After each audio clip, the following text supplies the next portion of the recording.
Friends, welcome to our channel. Brahmamudi serial next ఎపిసోడ్లో ఏం జరగబోతోందో ఈ వీడియోలో చూసి తెలుసుకుందాం. మేమిద్దరం కలిసే ఉన్నామని జగదీష్ చంద్ర ప్రసాద్ని నమ్మించిన కావ్య రాజ్ అసలేం జరిగింది అని తెలుసుకోవడానికి ఈ వీడియోని స్కిప్ చేయకుండా ఎండ్ వరకు చూసేయండి. అందరూ భోజనం చేస్తూ ఉంటారు. అప్పుడు అపర్ణ ధాన్యలక్ష్మి రాలేదేంటి అని గమనించి అందరి ముందు అడుగుతుంది. అప్పుడు అపర్ణ పనమ్మాయిని కూడా అడుగుతుంది.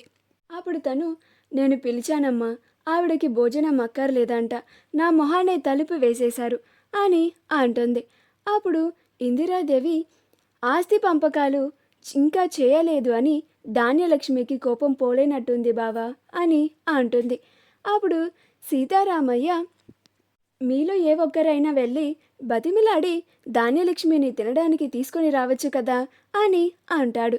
అప్పుడు అపర్ణ, ధాన్యలక్ష్మి కోపం ఆస్తి పంపకాల విషయంలో మీరు ఏదో ఒక నిర్ణయం తీసుకునేంత వరకు పోదు మావయ్య గారు అని అంటుంది. అప్పుడు ఇందిరాదేవి, అయినా కొంతకాలం గడువు ఇవ్వమని అడిగాం కదా, సరే అంది కదా, మళ్ళీ ఇలా చేయడం అస్సలు బాగాలేదు ప్రకాశం, వెళ్ళి నీ భార్యకి సర్ది చెప్పి భోజనం తినడానికి తీసుకొనిరా అని అంటుంది. అప్పుడు ప్రకాశం, అలాగే అమ్మా అని వాళ్ళ గదికి వెళ్తాడు. అక్కడికి వెళ్ళి ప్రకాశం డోర్ని కొడుతూ ఉంటాడు. అయినా సరే ధాన్యలక్ష్మి తన గదిలో కూర్చొని అలానే కోపంగా ఉంటుంది. ప్రకాశం ఎన్నిసార్లు తలుపులు కొడుతున్నా కానీ ధాన్యలక్ష్మి అస్సలు పట్టించుకోదు. ఇంకా అప్పుడు ప్రకాశం ధాన్యం ధాన్యం అని పిలుస్తూ ఉంటాడు. అయినా సరే ధాన్యలక్ష్మి ఉలకదు పలకదు. అప్పుడు ప్రకాశం, నిన్నేనే భోజనం చేయడానికంటారా అని అంటాడు. అప్పుడు ధాన్యలక్ష్మి, నాకిప్పుడేమీ ఆకలిగా లేదండి, నేను భోజనం చేయను, మీరు వెళ్ళి తినండి అని కోపంగా అంటుంది. అప్పుడు ప్రకాశం, నువ్విలా అందరి ముందు నీ కొడుక్కి ఆస్తి రావాలని అడగడానికి, నాతో గొడవ పడ్డానికైనా నీకు శక్తి కావాలి కదా, నీకు శక్తి రావాలి అంటే నువ్వు భోజనం చేయాలి కదా, వచ్చి భోజనం చేయి అని అంటాడు. అప్పుడు ధాన్యలక్ష్మి ఏం మాట్లాడకుండా మౌనంగా ఉంటుంది. అప్పుడు ప్రకాశం, నిన్నేనే ధాన్యం, నీతోనే మాట్లాడుతున్నాను, నేనేమీ ఈ తలుపుతో మాట్లాడడం లేదు అని అంటాడు. అప్పుడు ధాన్యలక్ష్మి, నేను తినను అని చెప్పాను కదండి, నన్ను విసిగించకండి అని అంటుంది. అప్పుడు ప్రకాశం, ఇప్పుడు అర్థమైందా నీకు, భోజనం చేయడానికి రా అని 2 సార్లు పిలిస్తేనే నన్ను విసిగించకండి అని అన్నావు, అలానే నువ్వు మా నాన్నని మా అమ్మని ఎన్నిసార్లు ఆస్తి పంపకాలు చేయమని అడిగి ఉంటావు, వాళ్ళకి ఎంత చిరాకు రావాలి, వాళ్ళు నీకు అయినా ముందే చెప్పారు కదా కొంతకాలం గడువు కావాలి అని, అయినా నువ్వు ఇలాగా అలిగి లోపల కూర్చొని కోపంగా ఉండి భోజనం మానేయడం ఏంటి అని అంటాడు. అప్పుడు ధాన్యలక్ష్మి అరుస్తూ ఉంటుంది, ఇలా భోజనం చేయడానికి కూడా రాలేదు కాబట్టే నేను ఇంకా ఆస్తి పంపకాలు చేయలేదు అని కోపంగా ఉన్నానని మీకు అర్థమయ్యి ఇలా వచ్చారు.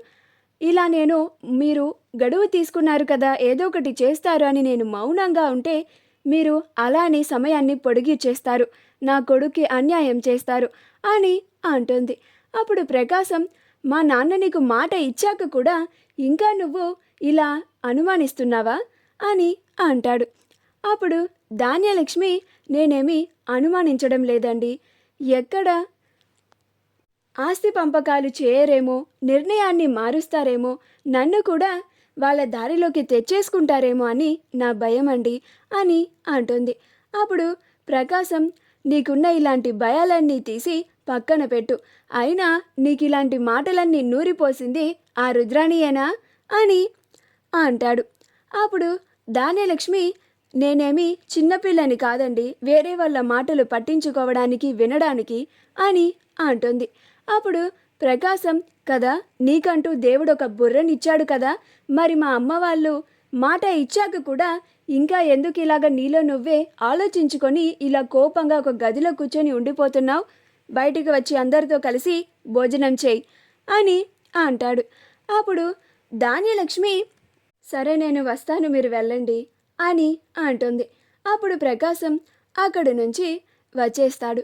ప్రకాశం రాగానే ఇందిరాదేవి అపర్ణలు ఇద్దరూ అడుగుతారు, రాదంటనా అని అంటారు.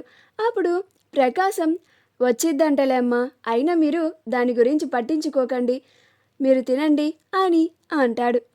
ఆ తరువాత జగదీష్ చంద్ర ప్రసాద్ గారు అనామిక చెప్పిన మాటలు విని ఆలోచించి కావ్యతో డీల్ని క్యాన్సిల్ చేసుకుందామని ఆఫీస్కి వస్తారు. తీరా అక్కడికి వచ్చి చూస్తే రాజ్ కొంతమంది ఎంప్లాయీస్తో మాట్లాడుతూ ఉంటాడు. కావ్య కొంతమంది ఎంప్లాయీస్తో మాట్లాడుతూ ఉంటుంది. ఇంకా అది చూసి ఇంకా కోపం తెచ్చేసుకొని రాజ్ దగ్గరకు వచ్చి, అమ్మ కావ్య, నిన్ను నమ్మి నేను ఇంత పెద్ద ప్రాజెక్ట్ని, ఇంత పెద్ద బాధ్యతని నీ చేతుల్లో పెట్టాను. కానీ ఇప్పుడు నేను నా నిర్ణయాన్ని మార్చుకుంటున్నాను. నేను మీ కంపెనీతో డీల్ని క్యాన్సిల్ చేసుకోవాలని అనుకుంటున్నాను అని అంటాడు. అప్పుడు రాజ్, అదేంటి సార్, మీరు డీల్ని క్యాన్సిల్ చేసుకోవడం ఏంటి, ఎందుకని ఇలా అనుకుంటున్నారు అని అంటాడు.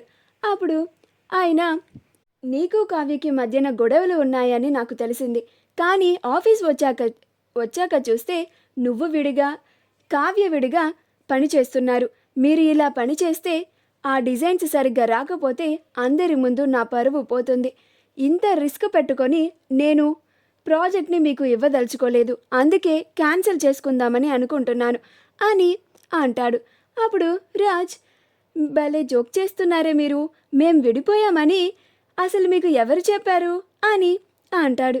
అప్పుడు జగదీష్ చంద్ర ప్రసాద్ గారు, మీరిద్దరూ విడిపోయారని, అందుకే మీ కంపెనీకి లాస్ వచ్చిందని, ఈ గొడవల వల్లే మీరు కంపెనీని సరిగ్గా చూసుకోవడం లేదని బయట అందరూ చెప్పుకుంటున్నారు అని అంటాడు. అప్పుడు రాజ్, మీరొకటి ఆలోచించండి జగదీష్ చంద్ర ప్రసాద్ గారు, ఒక భార్యాభర్త ఇద్దరు విడిపోయి ఉంటే ఒకే కంపెనీలో కలిసి పనిచేస్తారా చెప్పండి? మేమిద్దరం విడిపోలేదండి, కలిసే ఉన్నాం అని చెప్తూ ఉంటాడు. అలా కావ్యని దగ్గరికి లాగి కావ్య నడుం పట్టుకొని, ఇందాక నుంచి కవర్ చేయలేక చచ్చిపోతున్నాను, కవర్ చేయవే అని కావ్య దగ్గరికి వెళ్ళి చెప్తాడు. అప్పుడు కావ్య, మీరిలా నడుం పట్టుకొని మాట్లాడండి అంటే నాకు మాటలు రావండి అని అంటుంది. అప్పుడు రాజ్ కావ్యని పక్కకి జరుపుదామని పక్కకి లాగబోతూ అలా కావ్య పడిపోయేలాగా చేస్తాడు. అప్పుడు రాజ్ కావ్యని పట్టుకుంటాడు. అప్పుడు జగదీష్ చంద్ర ప్రసాద్ గారు వాళ్ళిద్దరిని అలా చూసి, వీళ్ళిద్దరూ విడిపోలేదు, కలిసే ఉన్నారు అని చాలా ఆనందపడతారు. ఆ తర్వాత అందరూ రాజ్ కావ్యలిద్దరూ అలా ఉండడం చూసి క్లాప్స్ కొడతారు.